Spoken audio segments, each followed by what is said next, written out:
மக்களே, எல்லாரும் ஓட்டு போட்டுட்டோம். உங்கள் அண்ணனை, உங்கள் தம்பியை, உங்கள் பிள்ளைய எல்லாரும் ஜெயிக்க வச்சு முதலமைச்சராக ஆக்கிட்டோம்.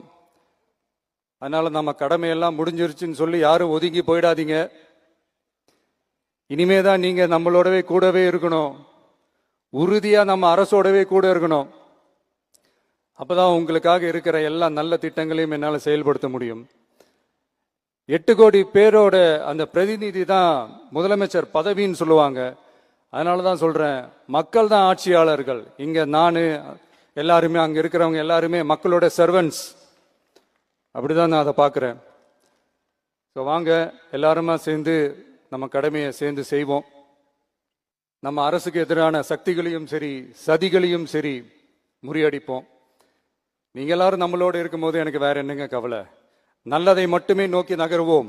ஆயுர்வேதம் ஒரு பொக்கிஷம், நம் ஆயுள் நீட்டிக்கும் அற்புதம்.